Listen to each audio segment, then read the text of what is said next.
confession to make. Yeah, I guess I'll just get to it tomorrow. So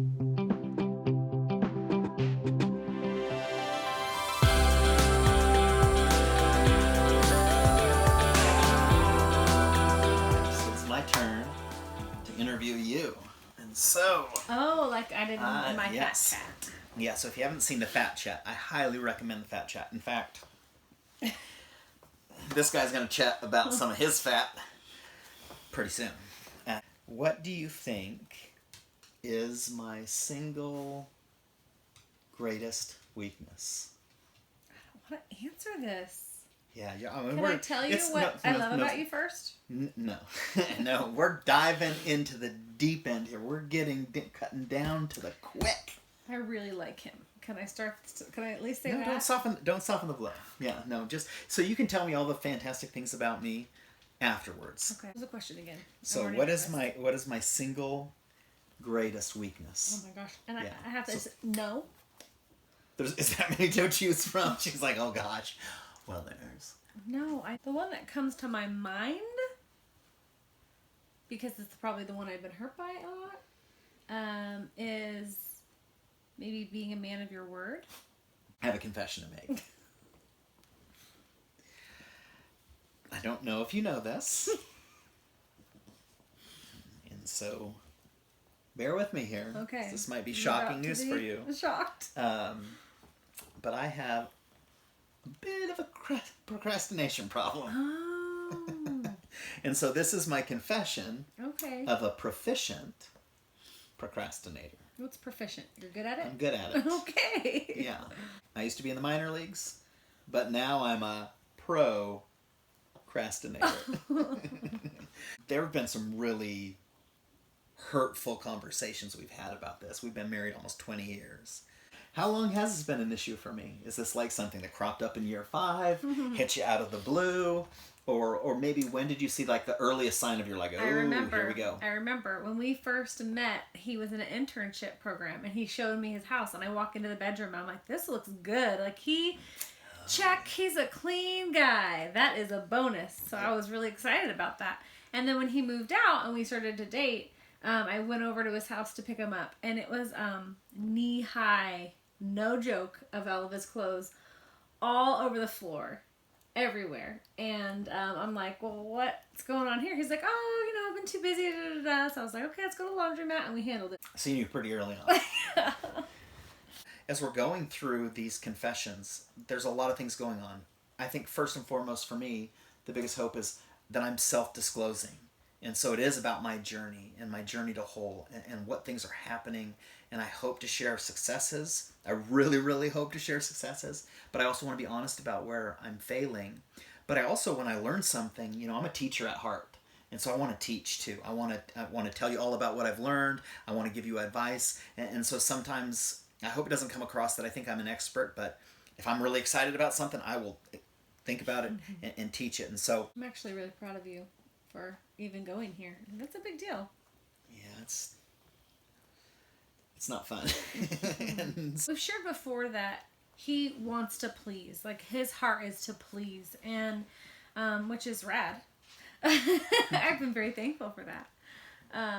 But he tends to say yes to all things just to be kind, and some of it, you don't even need to. It's just like hey, can you grab that on your way home or whatever? I don't know.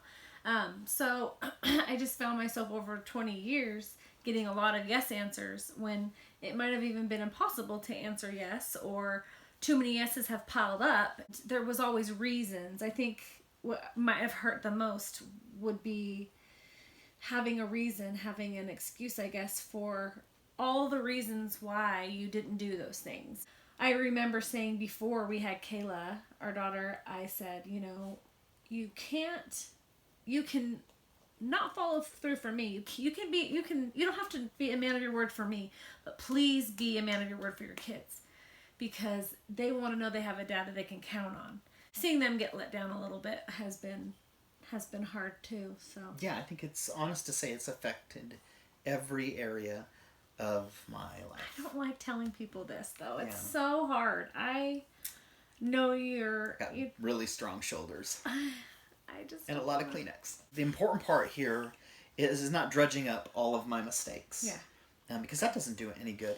I think it's getting perspective. But what do you think? Why do you think I procrastinate? What do you think that's about? I mean, you've known me 20 years. You know me better than anyone else does. If you could put your finger on, like, why do I do that? What is wrong with me? I think it's like what I said, probably. You probably put too much on your plate. And so you touched on this too, which I think is really good, is reasons. Well, I didn't put down reasons when I thought about the question. I thought about what are some of my excuses and my justifications, because I think for people who do procrastinate, I think we have a lot of reasons why we do it. But really, let's be honest, those reasons, they're not reasons, they're excuses. You become really good and skilled at giving a plausible reason, which is really just like putting lipstick on a pig. I mean, it's still a pig. Here I am giving you all of these reasons and these justifications, and they sound good. And so it almost like traps you in the, well, I'm a nag if I don't take him at his word, but it also stinks the way that I feel about this because he just told me a really fancy way of, no, I didn't follow through again and again. Can you think of some of the excuses or the justifications that I've used? Yeah, I know. I'm gonna do it this weekend, or sometime this week has been my hated sentence. I'm gonna do it this week has been something that has hurt me so much because I'm like, oh, I don't know when it's gonna happen. Do you feel like this has gone on since you were a child? When we were getting married, his dad said, "You need to follow through with this, son." Like that was his marital advice, that he needed to follow through with this. And I'm like, with like this? Or like what? Yeah. But yeah, Dad, thanks a lot for that. what happened that made him feel that you... Yeah, I don't think in thinking about this, and I was going to think about it and then wait and think about it tomorrow. But I decided to actually put some... But I actually thought to put some, some thought into this. And so I was thinking about it. I don't think that was always the case. Because there were things in my life that I was really passionate about. Like baseball was... probably in my whole life, baseball is the thing as a kid that motivated me more than anything. I mean, I was like plowing the snow in Montana out of the way to throw like a racquetball or a tennis ball up against the fencing, and then I'm fielding, everything. I think I stopped really pursuing the things that I'm passionate about. Maybe I'll talk to my parents about it, because I don't know. I don't know when I shifted from being very assertive, because there are certain things that I think I'm still really passionate about. I think the way that I'm wired is I need variety in things, because I'll go through seasons where I'm really like, this is really important to me. And even answering this question and trying to explore, I feel like I'm giving a lot of excuses, justifications, rationalizations, and trying to come up with an answer that protects me. When at the end of the day, the answer is it doesn't matter. It doesn't matter why I procrastinate, right? Okay, so I have a question then. Yeah. Give me this. Okay, so who's interviewing here? I was specifically told that when we came in here that I'd be interviewing you. The other day I said, "Can you do something?" And you're like, "Yeah, I'll get to it." And you waited, and I said something, didn't I? I was all, "Why are you waiting? Like, why aren't you? You weren't doing anything." I'm like, Why are you waiting to go do it? Yeah, and you weren't even doing anything. So I asked that. Do you know? I have no idea. I really don't. I mean, I think part of it is just, I think, getting comfortable. And just, you get settled in, and it's like, I don't want to do that. I think it's just value sometimes, it's just not important. And because it's not like with really major things. It's not like the kid was choking. And you're like, do you want to perform the Heimlich? And I'm like, we got 5 of them. One less. I think the not breathing amount of time is like, I got 10 more seconds. It'll be fine. I think that's half the problem. I think it's so easy to make everything seem minor in the grand scheme of things. How about some of the things that I've tried to do? Maybe some techniques that you've seen me, to try to work on this issue. You have asked me to make you lists. We always say, you know, you do real good for 2 weeks. That's our thing. So he'll do it for a little bit. I've been married to her 20 years though, so. He's been doing that for 20 years. 20 years. So. Hey, I count it. I have not always been easy, so and I've had kids for 12, so in those areas. Big picture. Yeah, big picture stuff. Maybe that's part. I think that is a lot of truth in that. Big picture stuff that's my wheelhouse. I love big picture. Details. Yeah, but even in the big picture, you're a dreamer. Oh yeah. So then we get in trouble. You can there. say I'm a dreamer. You're not the only one though. So he does dream so big sometimes that I start to get excited too, though. That's part of it. It's all the one thing. Mm-hmm. It's the one thing. Like the procrastination's a word that we're using, I feel like, but it's all encompassing one issue, because there's been times too where I remember one time specifically, we had just gotten married, we were visiting his parents, and my dad was sort of doing this ministry thing, and it was the first time that I really was like, oh, he didn't do what he said. You were going to make these t-shirts, and you had drawn them out, and you were like, look at these t-shirts for your dad's ministry, and I thought, oh my gosh, are you the sweetest thing to think of my dad? And this is him all the time. He's so thoughtful of other people, like my mom. Oh my gosh, it's so precious. She's not well, so I mean, he's so caring about her. Anyway, so I was like, oh, so sweet. And then I was just like waiting for it. Like, okay, so you got the papers. You're going to make these shirts. And it never came. And I'm like, okay. Well, they're at the printers. And there was a warehouse fire. 20 years later, he'll be like, I got this idea. And he'll want to dream. And he'll want me to dream with him. And I'm all, well, that'd be neat.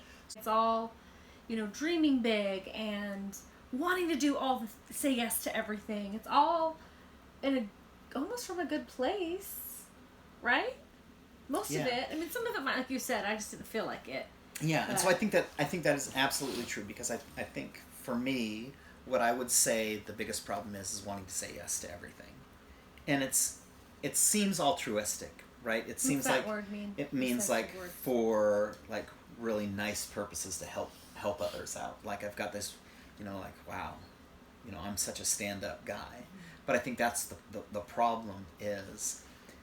I think the sound of yes, I want it, and I think you're right. I want to do that for people, but then the actual walking that out is a whole other thing, and so that's why I want to have this confession, because I think there's a lot of people out there that are procrastinating, and some of us are even putting off dealing with it, because even in that, it's so hard, right? It's so hard to admit your faults. I think that's the problem is getting it down to basic day in and day out in the minor details, because I think the big things take care of themselves when you focus on the little things. And I'm good at the little things for 2 weeks, and then 2 weeks hits, and that's it. It's like, you were really gracious in how it made you feel, because I think even the way that you shared with it was like a very nice answer. I think the way that I've made her feel is terrible. Horrible. I've been pretty hurt. Hurt. And I haven't responded super well all the time. A deep well of anger and sadness. I think despair. I'm calm about it now, because there's been a work in me lately just trying to be like, I don't want to be hurt anymore. Yeah. And so I need to know how to respond in that hurt. The important thing for you is that I'm a man of my word. And so I'm going to ask this question. It's kind of tongue-in-cheek. But, so do you want me to be a man of the word? Man of my word. Yes, I do want you to be a man of Do you want me to be a man of my word? Like 25% of the time? 50% of the time? What kind of question is that? 75%? Like, just how much follow-through are you expecting of me here? Why are you asking me that? Because I think it's an important question to ask. And yes, because I think that what that does is it exposes in my own heart kind of the silliness of procrastinating. Because if I genuinely care about you, right, I'll care about you like 100% of the time. It's the romanticizing of, I want you to feel like, what did I used to say when we were early, like, it's going to be the greatest love story ever told. He did say that. The most romantic. Oh, that's so stupid. Story ever. Why would I say that? Because in my heart, that's what I want. And I think that maybe that's part of it. In just learning to become whole, I want you to have that. But I have no idea how to get there. And because I have no idea how to get there, how do you even intend to begin to get there? When it comes to follow through, am I failing in this area? Yes. Yeah. If I was a man of my word, like 15, 20, 100% of the time, I think the more faithful I am, right, to being perfect. And that's the goal. The goal is perfect. The goal is to always follow through. The more whole I am in that area of my life, I think that brings wholeness to you. Can you imagine what your life would be like if I was a man of my word? I think that would make me feel comfortable and safe. And is that something women want? Yeah. But I don't know about that word perfect, though. It makes me feel like you would try. You know what I mean? Like... Yeah, so I'm not thinking perfect in the sense of like striving, because I think that's a definite problem, right? Like I'm just striving to hit the mark for the sake of hitting the mark. I think perfect in the sense that what is the standard that I'm holding myself up to? 100% faithfulness. Yeah, 100% doesn't to perfect, I guess. 100% faithfulness to my wife, 100% faithfulness to my kids. Why? Because you deserve 100% faithfulness, right? Like you can't say you have a healthy marriage and 364 days out of the year you're faithful, but one day is your cheat day. Like a diet. Right, yeah. So you can't say, well, it was only one affair. Well, you're not faithful. And so that I think when I say that, Okay. it's to give you the word picture. That's the word picture is my desire and my heart needs to be set on that. And I think as I break that down, I can't worry about the 365 days of being perfect for not procrastinating. What can I do is I can focus on what is the task before me at hand today. And even if I'm being honest, in the moment, and I think going back to what you had said when you asked me just a few days ago, can you just get up and do it now? Yeah, I can. And I did. Thank you, milady. Thanks for having me. For sharing openly and honestly about this issue.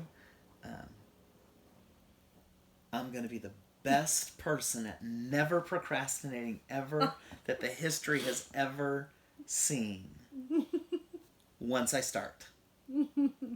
Thanks for watching. We'll talk to you soon.